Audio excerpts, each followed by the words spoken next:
বন্ধুরা, আজকের ঘটনাটি শোনার পর আপনাদের পায়ের নিচ থেকে মাটি সরে যাবে।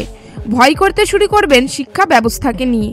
শুধু তাই নয়, বিচার করতে ভুলে যাবেন আপনারা। মানুষের উপর থেকে বিশ্বাস উঠে যাবে এই ঘটনাটি শোনার পর। আর এটা কোনো বানানো ঘটনা নয়, একদম সত্য ঘটনা, যা সেই গ্রামের প্রত্যেকটি মানুষের মনের ভিতকে পর্যন্ত নাড়িয়ে দিয়েছিল। যে সকল গার্জিয়ানদের কন্যা সন্তান রয়েছে তাদের উদ্দেশ্যে বলছি, এই ভিডিওটি সম্পূর্ণ দেখবেন এবং নিজেদের ফুলের মতো মেয়েদেরকে সুরক্ষিত রাখবেন। তাই চলুন আর বেশি দেরি না করে শুরু করা যাক। বিহারের আরারিয়া জেলায় ঘটে যাওয়া এমন একটি মর্মান্তিক ঘটনা রয়েছে যেটা শুনে আপনাদের রোম রোম খাড়া হয়ে যাবে।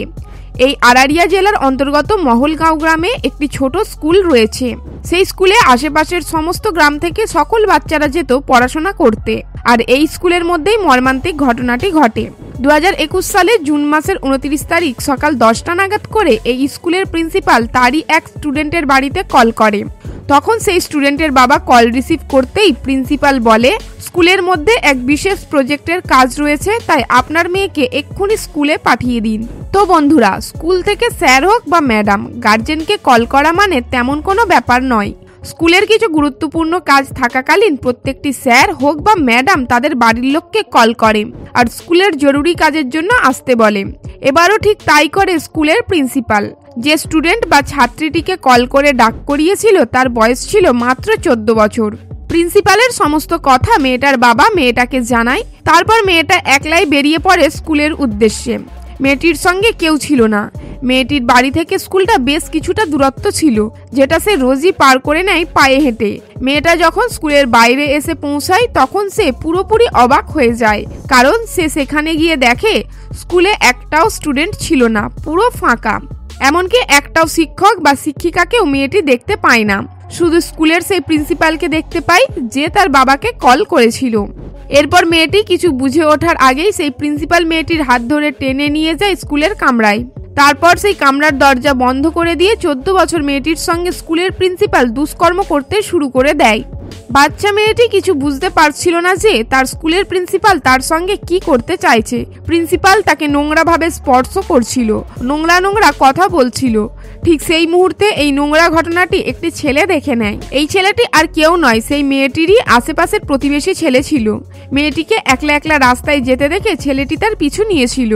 এবারে বুঝতে পারছেন বন্ধুরা, হয়তো উপরওয়ালাই ছেলেটিকে সেই মুহূর্তে তার পিছু নিতে বাধ্য করিয়েছিল, যার ফলে মেয়েটির সঙ্গে হওয়া অন্যায় দেখে ছেলেটি বুঝতে পেরেছিল যে তার গ্রামের মেয়েটির সঙ্গে প্রিন্সিপাল নোংরা কাজ করছে, যার কারণে সে ঠিক সেই মুহূর্তেই চিৎকার করে আশেপাশের লোক জড়ো করে সেই স্থানে, যার ফলে এই ঘটনা গোটা গ্রামের মধ্যে ছড়িয়ে পড়ে। প্রত্যেকের মধ্যে একটাই কথা হতে থাকে যে এই লোকটি শিক্ষক হোক বা আর যাই হোক, এই নোংরা অপরাধের জন্য কঠোর থেকে কঠোরতম শাস্তি হওয়া দরকার। কারণ প্রিন্সিপাল যে মেয়েটির সঙ্গে নোংরা কাজ করার জন্য মেতে উঠেছিল সে ছিল কেবলমাত্র 14 বছরের।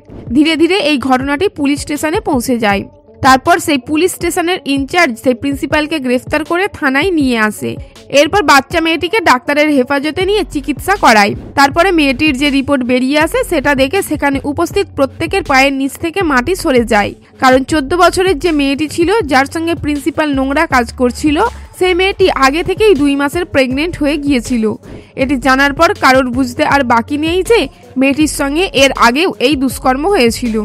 এরপর থানার ইনচার্জ খুব ভালোভাবে মিষ্টি সুরে কথা বলে বাচ্চা মেয়েটির সঙ্গে প্রথমে বন্ধুত্ব করে। তারপর ধীরে ধীরে মেয়েটির থেকে আগের সমস্ত ঘটনা বয়ান হিসাবে জিজ্ঞাসা করতে থাকে। মেয়েটির উত্তরে যা জবাব দেয় সেটা শুনে সেখানে উপস্থিত প্রত্যেকের বুক কেঁপে ওঠে। ঘটনাটা ঠিক এরকম ঘটেছিল। 3 মাস আগে ওই স্কুলের প্রিন্সিপাল মেয়েটিকে ছুটির পর আলাদা করে তার কামরায় ডাক করায়। তারপর সকল ছাত্রছাত্রী এবং বাকি শিক্ষক শিক্ষিকা চলে যাওয়ার পর মেয়েটিকে সে একই কামরাতে নিয়ে গিয়ে তার সঙ্গে দুষ্কর্ম করতে থাকে, জোর জবরদস্তি করতে থাকে। শুধু তাই নয়, তাদের সেই দুষ্কর্মের একটি ভিডিও রেকর্ড করে নেয়, যার পর সেই প্রিন্সিপাল ওই রেকর্ড করা ভিডিও দেখিয়ে ব্ল্যাকমেল করতে থাকে যে যদি এই ঘটনা সম্পর্কে কাউকে সে বলে তাহলে এই ভিডিও সকলের কাছে ভাইরাল করে দেবে। তারপর থেকে সে কাউকে মুখ দেখাতে পারবে না, বাড়ির লোক তাকে মেরে ফেলবে, গ্রাম থেকে বের করে দেবে ইত্যাদি, এইসব বলে তার মুখ বন্ধ করে দেয়। এই ঘটনার পর মেয়েটির সঙ্গে আরো বহুবার প্রিন্সিপাল ওই নোংরা দুষ্কর্ম করে, কিন্তু মেয়েটি তার পরিবারের সম্মানের ভয়ে এবং নিজের সম্মানের ভয়ে কাউকে কিছু বলতে পারে না। কারো সামনে মুখ খুলতে পারছিল না, তার নিজের কষ্ট নিজের মনে চেপে রেখে দেয়। এই সমস্ত ঘটনা শোনার পর সেই থানার ইনচার্জ প্রিন্সিপালকে গ্রেফতার করে এবং তাকে কোর্টে তোলে। তারপর প্রিন্সিপালের উপরে মামলা চলে, তার কঠোর শাস্তি হয়। তবে সবথেকে বড় কথা এটাই যে স্কুলের মধ্যে ছোট ছোট শিশুদের শিক্ষা দেওয়া হয় সামাজিক এবং সচেতনতা নিয়ে, এছাড়াও নানান বিষয় নিয়ে, সেখানে যদি এরকম দুষ্কর্ম ঘটে, এই নোংরা কিছু হীন মানসিকতা মানুষের জন্য, তাহলে ছোট ছোট বাচ্চারা আর কোথায় যাবে শিক্ষা লাভের জন্য? আপনাদের এই বিষয়ে কি মন্তব্য নিচের কমেন্ট বক্সে অবশ্যই জানাবেন। এবং আপনাদের বাড়িতেও যদি এরকম ছোট্ট মেয়ে থাকে তাহলে সর্বদা তাকে চোখে চোখে রাখবেন, সুরক্ষিত রাখবেন। বাকি এই তথ্যপূর্ণ ভিডিওটিকে একটি লাইক দিয়ে সতর্কতার জন্য সকলের সঙ্গে শেয়ার করে দিন। এবং আপনি যদি আমাদের চ্যানেলে নতুন দর্শক হয়ে থাকেন তাহলে আমাদের চ্যানেলটিকে সাবস্ক্রাইব করে পাশে থাকা বেল আইকনে ক্লিক করে নেবেন।